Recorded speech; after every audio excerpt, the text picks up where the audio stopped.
YouTube, it's your boy JVN. I'm back with another reaction video, man. I am so sorry that I had to miss another upload, man. I had to miss an upload. Alright, man. So today, I'm going to be reacting to Larry Bird Most Savage Moments. So, man, a lot of people want me to react to another Larry Bird video, man. My video got over 2,000 views on the other one I did. Man, so I'm very curious to see this one. Woo-wee. Excuse me. Oh yeah, by the way, guys, we are so close to 300 subscribers, man. Subscribe right now and hit that like button, man. I'm watching you. I'm watching you. You still haven't subscribed yet. What are you doing? Subscribe right now, man. Subscribe. Come on, it's not even that hard. It's not even, it don't cost nothing. Alright, man, so without further ado, this thing is, I think it's new. Oh yeah, this thing is new. We're gonna get this started. Let's go. Hey. A part of the reason why Larry Bird was called Legend was his brilliance as a basketball player. And the other part was his legendary and vicious trash-talking skills. Bird was a killer on the court. He had a foul mouth, and he wasn't afraid of anybody. This explosive combination gave birth to some of the most ruthless trash-talking stories in NBA history. So here are the 10 best Larry Bird savage moments. 1988 three-point shooting contest. The three-point shot in the NBA was first introduced in the 1979 NBA season, Larry's rookie year. 7 years later, at the 1986 All-Star Weekend in Dallas, the NBA brought the first official three-point shooting contest to the scene. Larry won it, and repeated next year at the All-Star Game in Seattle. In 1988, he was going for a three-peat in Chicago. Before the start of the contest, Bird entered the locker room, did not speak a word to the other competitors, and just took a good look at them. He finally said, "I'm just looking which one of you is going to come in second." The room was filled with silence because they all knew what kind of a shooter Bird was. This dude is a savage. Excuse me. I did not know the word savage was out. Of course, Larry would go on to win again, proving that he's the best shooter in the world. He won without taking off his tracksuit, famously raising his hand while the contest-clinching three was still in the air. Response to Craig Hodges. Craig Hodges was one of the best shooters in the 80s, and he competed in the three-point shooting contest with Larry each time Bird was participating. Larry won 3 times, and Craig finished second twice. When Hodges finally took home the title of the best three-point shooter at the All-Star Weekend in 1989, reporters asked him if the main reason for his victory was Bird's injury and non-participation. Craig said, "Larry knows where he can find me," and Bird replied, "I know where, at the end of the Chicago Bulls bench." The left-handed game. Larry Bird was in the prime of his basketball brilliance in the 85-86 season when he led the Celtics to the title. They lost only 1 game at home throughout the season and the playoffs, setting an NBA record with 50-1. The Portland Trail Blazers were the only team to defeat the Celtics at home in December, so they were a good bet to win in front of their crowd in February. Before the game, Bird surprised his teammates and journalists by saying that he would shoot all his shots with his left hand, except long jumpers. This was the last game of a long road trip, and Larry would always find new motivations and challenges to get through the monotonous grind of the regular season. In the game against Portland, he'd go on to have one of the most memorable games of his career. He hit a shot to send the game to overtime, and then hit a game winner in the OT. Bird finished the game with 47 points, with 14 rebounds and 11 assists. He scored 22 points with his left hand out of sheer boredom and fun, which tells you how insanely good and confident this guy was. White guys guarding him. Larry is not white. Larry is clear, said Bill Murray in Space Jam, while explaining Bird's ethnicity to Michael Jordan. Larry Bird had skills for days. He was thinking the game 3 moves in advance, and his jump shot was money. He was nimble at 6'9", but he wasn't by any means an athletic player. Bird suffered from WMCJ syndrome, which stands for White Men Can't Jump, and he was aware of it. He called basketball a black man's game due to the natural ability and athleticism of African-American players. Because of that, he hated when the opposing teams would defend him with another white guy. Bird said that it was disrespectful to his greatness because he was dropping 30 and 40 on the most athletic players in the league. So if you put an unathletic white guy on, that's barbecue chicken right there. In the trainer's lab. The highest scoring game in Larry Bird's career came in the 1986 season, in a game against Dominique Wilkins in the Atlanta Hawks. At the beginning of the first quarter, it was obvious that Larry is in the zone.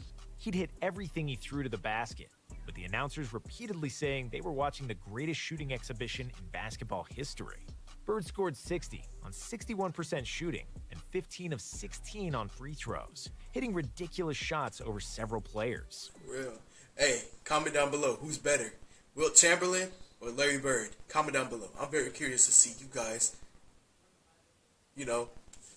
Very curious. During the game, he suddenly said, "in the trainer's lap," to Hawks players, which meant he would try to make a three from the corner near the opposing bench. He got the ball, made the shot, and one Hawks player who tried to guard him tripped over and fell exactly into the trainer's lap, just like Bird predicted.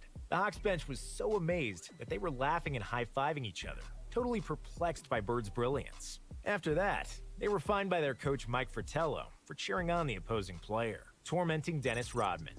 Dennis Rodman was one of the best defenders in NBA history, with quick feet, long arms, and the best and a rebound motor that too. never shut down. He was Best a pest, rebounder, an annoying pest who never stopped guarding, provoking, and getting into everybody's face. And he used to be a nightmare for scorers around the NBA. However, when he was just starting out, he needed to get some schooling from Bird. After Larry scored 4 consecutive shots over Rodman, he opened his mean mouth and started destroying Rodman. Bird started yelling at Rodman's coach, Chuck Daly. "Who's guarding me, Chuck?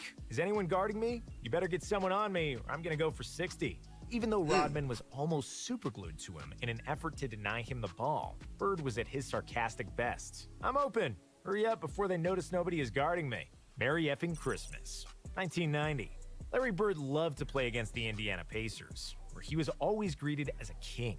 It was where the hick from French Lick grew up, made his first basketball steps, and took Indiana State University to the 1979 NCAA Finals. And the game Boston played against the Pacers played on December 26, 1990, will forever be etched in memory of the Pacers shooting guard, Chuck Rifleman Person. Before the game, Person said to the reporters, "Rifleman is in the building. I'm going bird hunting today." At the tip-off, Bird replied to Person that he has a Christmas present waiting for him. While Chuck sat on a bench during the game, Bird received the ball in the corner and shot a three-pointer. As the ball was flying towards the basket, Bird turned to Person and said, "Merry effing Christmas." The ball, of course, came in without touching the rim, torching the Suns' bench. The best teams in the NBA often coast through the regular season and can lose their edge and focus when playing against mediocre opponents. In one game against the Phoenix Suns, the Celtics lost a double-digit lead and were trailing by 2 in the final seconds. The Celtics had the possession, and they could tie the game and go to overtime, or win it with a 3. Larry knew his Celtics shouldn't be losing a game to the Suns, and he wanted to play no overtime. So he went to the Suns bench and told all the players and coaches what was about to happen. "Yeah, I'm going to bust a 3 on you guys and just go home. I'm tired of this." Unsurprisingly, he lived up to his word. As the ball was still in the air, he turned towards the Phoenix bench and yelled, "Told you so," as the ball was going through the net. Calling his shot against Xavier McDaniel. Xavier McDaniel was one of the most notorious NBA players in the 80s. And on the court, he liked to get physical, like Olivia Newton-John. When he was playing for the Sonics and the Knicks, nobody was really messing with X-Man. However, Bird was not afraid of a scuffle, and there are multiple stories of Larry participating in bar fights during his NBA career.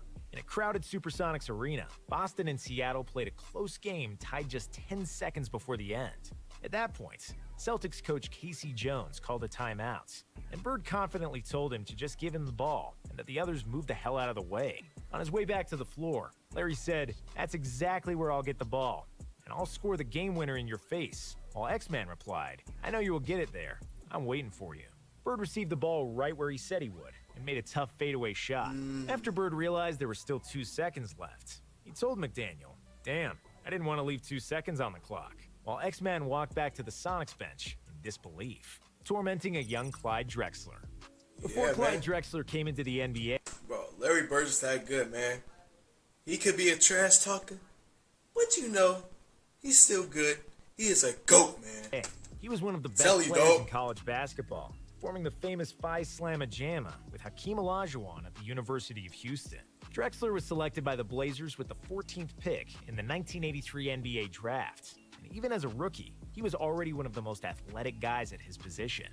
However, Bird wasn't impressed. When Drexler subbed in the game against the Celtics, he started guarding Bird. Larry smiled at him and mockingly said, "You can't stop me. You're a rookie. You don't know anything." He would proceed to hit jump shot after jump shot over Drexler before the Blazers coach had mercy on him and subbed him out, while Bird was laughing at Clyde on the way to the bench. Toxic. I mean, that's all I gotta say, man. Alright, man, that will be the end of the video. Make sure you guys like, comment, subscribe.